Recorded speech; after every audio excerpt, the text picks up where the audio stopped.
নমস্কার বন্ধুরা, কেমন আছো সবাই? আশা করি সবাই খুব ভালো আছো। আমিও বেশ ভালো আছি। তো চলো আজকে একটা রেসিপি নিয়ে এসেছি। হ্যাঁ, সামান্য একটা ছোট ব্লগ বললেই হলো, রেসিপি নয়, জানি সবাই জানে। জাস্ট তোমাদের সাথে একটু শেয়ার করতে ইচ্ছা করলো তাই করছি।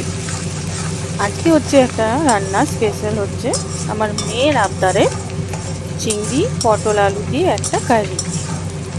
যেটা কারি করার ছিল না, যেহেতু এটা চিংড়ি ছিল তাই মালাইকারি করার ইচ্ছা ছিল, কিন্তু বাড়িতে বেশ উপকরণ ছিল না, তার জন্য করা হয়ে উঠলো না। তো তখন আমার মেয়ে বললো, বেশ তাহলে মা একটু এইভাবে বানিয়ে দাও। আমার মেয়ে একটু ঝোল খেতে ভালোবাসে, ঝোল হলেই হলো। তো একটু ঝোল বানিয়ে দিলাম।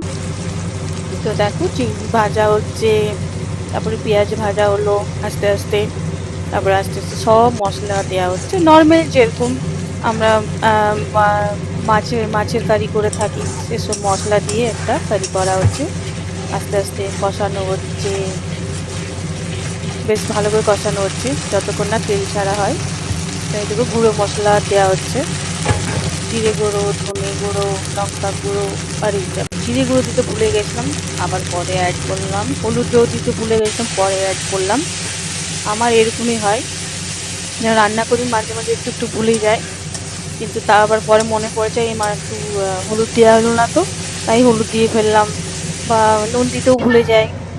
আর এই দেখো সব কষানো হয়ে গেল, কষানো হয়ে যাওয়ার পর দেওয়া হলো। মেয়ে আবার চিংড়ি ভাজা খেতে চলে এসছে, তাকে দেওয়া হলো। এটা পটল আলু দিয়ে চিংড়ি মাছের একটু ঝোল বা কারি, তোমরা যাই বলতে পারো।